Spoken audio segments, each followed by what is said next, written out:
Quand on lutte contre la concurrence déloyale, ce n'est pas du protectionnisme. On ne peut pas, d'un côté, dire à nos entreprises en Europe non aux aides d'État, distorsives de concurrence, hein, et puis accepter que des concurrents chinois ou autres puissent être subventionnés sur leur marché pour ensuite nous livrer une concurrence déloyale. Donc, mais j'ai aucun problème avec ça, au contraire. Et ce n'est pas du tout contradictoire, c'est complémentaire. En réalité, il faut avoir une politique de défense commerciale très dure. Un, pour lutter contre les subventions étrangères qui vont permettre soit de distordre la concurrence sur nos marchés publics à l'intérieur de l'Europe, ou à procéder à des fusions-acquisitions qui sont potentiellement distorsives de concurrence, mais c'est aussi lutter contre le dumping.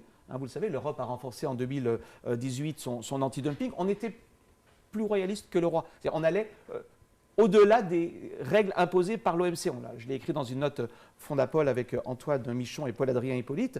Et on trouve que l'Europe, c'est assez normal. Quand vous êtes victime de dumping, vous devez mobiliser les instruments anti-dumping, comme le font les autres pays. Et puis troisièmement, il faut renforcer également le contrôle des investissements directs étrangers. Attention, dès lors qu'ils sont de nature à porter atteinte à notre souveraineté, à notre sécurité, entendue au sens strict. Donc tout ce qui est stratégique, militaire, etc. Donc j'ai aucun problème avec ça. Pour moi, l'Europe, en fait, elle ne souffre pas d'un excès de politique de la concurrence, elle souffre d'un manque de politique industrielle depuis 40 ans et d'un manque de défense commerciale.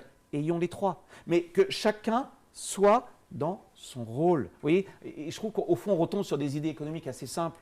Un objectif, un instrument.